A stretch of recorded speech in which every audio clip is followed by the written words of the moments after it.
BJP क्या politics कर रही है, पहले हमें वो समझना पड़ेगा। आज अगर बंगाल में कलकत्ता शहर में अगर रेप होता है तो केस रहना चाहिए बंगाल की सरकार में के हाथ में, कोलकाता पुलिस के हाथ में। बीजेपी सरकार ने क्या किया, जैसे ही ये हुआ 3-4 दिन के अंदर ये केस सीबीआई को दे दिया। सीबीआई के अंडर में केस तृणमूल कांग्रेस के सुप्रीमो ममता बनर्जी ने आदेश गुज़िश्ता दिनों दिया था कि हर ब्लॉक हर वार्ड में आरजीकर के मामले को लेकर प्रदर्शन होना चाहिए ताकि सीबीआई जल्द से जल्द मुजरिम को पकड़कर सख्त से सख्त सजा दे।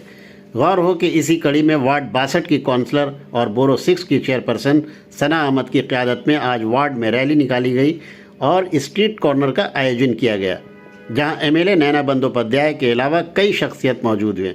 आइए सुनते हैं सभी ने क्या कुछ कहा। ये प्रोटेस्ट जो है हम लोग दिन से कर रहे हैं। हम लोगों ने एक वार्ड में रैली किया, उसके बाद जो है यहाँ पर हम लोग एक धरना प्रदर्शन हम लोगों ने किया। तो ये प्रोटेस्ट तब तक चलता रहेगा जब तक जो है इंसाफ नहीं मिल जाता उस बेटी को जिसके साथ ये हादसा हुआ है।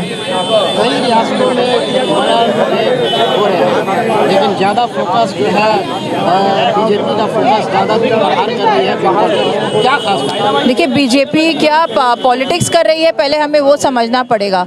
आज अगर बंगाल में कलकत्ता शहर में अगर रेप होता है तो केस रहना चाहिए बंगाल की सरकार में के हाथ में, कोलकाता पुलिस के हाथ में। बीजेपी सरकार ने क्या किया, जैसे ही ये हुआ 3-4 दिन के अंदर ये केस सीबीआई को दे दिया। सीबीआई के अंडर में केस लेते ही दीदी के ऊपर इल्ज़ाम लगाने लगा कि दीदी के सरकार में ये हो रहा है। अरे भाई, अगर दीदी के सरकार से न्याय नहीं मिलता, अगर ये केस दीदी के हाथ में रहता तो 7 दिन के अंदर जो है ये कन्विक्ट्स को सज़ा मिल गई होती। लेकिन आज 15 दिन के ऊपर हो गया है, सीबीआई के हाथ में ये मामला है, लेकिन सीबीआई ने अभी तक कुछ भी नहीं किया। बंगाल की मौजूदा सरकार को कितना दोषी मानती हैं इस आरजीकर मामले में? बंगाल की सरकार इस बच्ची को न्याय दिलाना चाहती है और इसलिए आज आप देख सकते हैं बंगाल के हर एक ब्लॉक में, हर एक वार्ड में इस तरह का जो है धरना प्रदर्शन और रैली हुआ है और दीदी जो है डिमांड कर रही है कि जल्द से जल्द उस बच्ची को न्याय मिले। जाहिर सी बात है, हमारी मुख्यमंत्री, हमारी दीदी, हमारी सुप्रीमो अपने पूरे बंगाल में, पूरे वार्ड में हम लोगों ने जिस तरह आरजी कार के ख़िलाफ़ जो मामला हुआ है उस पर नालत भेजते हुए हमारी वार्ड की काउंसलर भी अपने वार्ड में एक ज़बरदस्त रैली करके आज यहाँ हम लोग इकट्ठा हुए हैं कि दीदी का जो मांग है फांसी, सख्त से सख्त कानून बनाया जाए, मोदी जी सख्त कानून लाएं ताकि इस तरह के लोगों की ज़रूरत ना हो और हमारी बंगाल की बेटियाँ महफूज रहें, हिंदुस्तान की बेटियाँ महफूज रहें। आज इसी चीज़ को मद्देनज़र रखते हुए हम लोग सभी वर्कर्स यहाँ जमा हुए हैं। हमारी एमएलए भी अभी आई थी जो अभी हम लोग से अभी यहाँ पे अपना वक्तव्य रख के गई हैं। हम लोग का डिमांड यही है,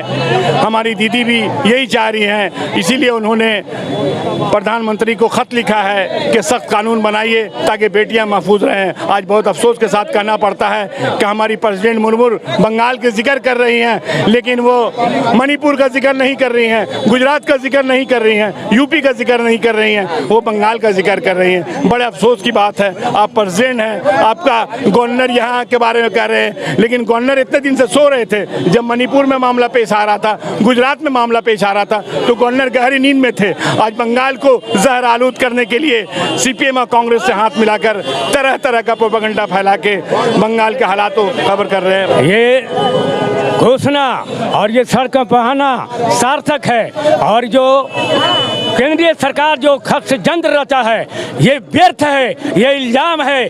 सच ये है कि हमें न्याय चाहिए, जस्टिस चाहिए, फैसला चाहिए और जो कुछ हो रहा है ये पूरा ममता के खिलाफ, ममता को गद्दी के छीनने के लिए किया जा रहा है। लेकिन ये मोदी जी का नहीं चलेगा, आपका नहीं चलेगा। जनता यहाँ की बंगाल की सरकार जागरूक है, यहाँ की जनता प्रगति और प्रेरणा में है। वो चाहती है कि सच्चा जस्टिस चाहिए, इंसाफ चाहिए। जो पूरे मुल्क में अशांति, बलात्कारी, अत्याचारी जो फैल रहा है, मोदी जी इसको रोकिए वरना घर का हर बच्चा, घर की हर एक लड़की, घर का हर एक औरत भूख पर आ जाएगी। उसको देखिएगा फिर क्या होता है। बंगाल की खाड़ी से जो आवाज़ उठी है पूरा भारत में ये आवाज़ उठेगी। देखिए, हमारी बंगाल की जो सरकार है ये जिम्मेदार नहीं, क्योंकि देखिए आप लोगों ने देखा होगा कि जब ये केस हुआ, जब हमारे कोलकाता पुलिस के हाथ में ये केस था तो हम लोगों ने, कोलकाता पुलिस ने एक दिन के अंदर जो कल्प्रिट था उसको पकड़ दबोचा, उनको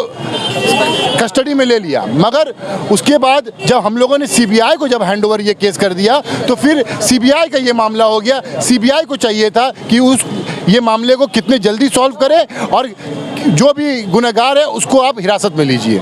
जिस तरह से बंगाल में घटना हुई है, जो भाजपा सरकार है, भाजपा के लोग हैं, वो काफ़ी प्रहार कर रहे हैं बंगाल में, क्योंकि उनके कई स्टेट में हैं। हाँ। तो जब वहाँ पे रेप होता है तो वो प्रहार नहीं करते, या बंगाल में क्यों इतना प्रहार करते हैं? देखिए, इनको मौका मिल गया राजनीति करने का।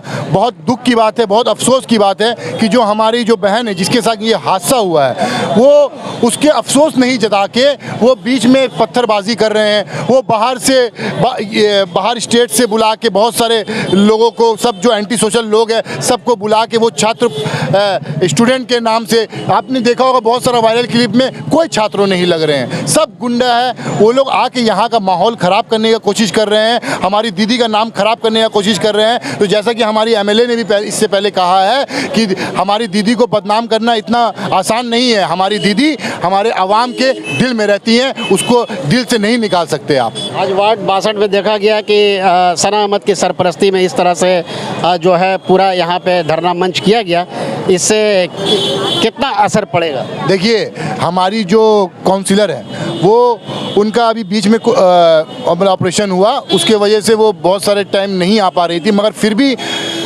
20 दिन हुआ ऑपरेशन होते हुए, वो उन्होंने आज कम से कम आधा घंटा से ज़्यादा रैली में चला है, धरना में 1.5 घंटा उन्होंने समय दिया है। तो इससे आपको पता चल रहा होगा कि जो हमारे आवाम है वो उनसे खुश है, क्योंकि वो दिन रात सुबह शाम काम करती हैं। और जैसा कि हमारी दीदी का जो आदेश था कि आज हम लोग को पूरे बंगाल में हर एक ब्लॉक में, हर एक ज़िले में रैली की शक्ल में, उसके बाद फिर धरना प्रदर्शन करना था, तो वैसे ही आज हर जगह हुआ है। तो हमारे वार्ड में भी, 62 में भी हुआ। ये लड़ाई हमेशा से ममता बनर्जी की लड़ाई कभी भी अपना स्वार्थ का लड़ाई नहीं रहा। ये लड़ाई सिर्फ आजकल की बहन का नहीं है।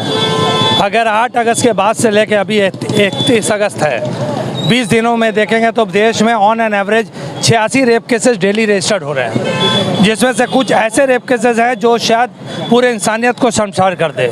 इससे भी ज़्यादा खतरनाक रेप उत्तराखंड में हुआ है।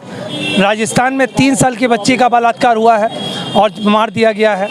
इससे ज़्यादा भी खतरनाक यूपी में, आप बलिया में, और आपका जाके मध्य प्रदेश में, भोपाल में, पूरे देश में ऐसे 10 रेप केसेस मैंने बताए हैं जो डेली के हो रहे हैं। भाजपा के नेता कह रहे हैं कि जिम्मेदार ममता बनर्जी है और उनको रिजाइन देना चाहिए। सर जी, यही इसीलिए मैंने अभी आपको जो डेटा इसीलिए बताया कि हमारे स्टेट में ऐसा हादसा शायद सालों में एक बार आप बता पाइएगा, लेकिन इस तरह का हादसा यूपी में, मध्य प्रदेश में, उत्तराखंड में डेली होता है। डेली जब कोई काम किसी स्टेट में डेली होता है, it is a complete failure of the governance and administration.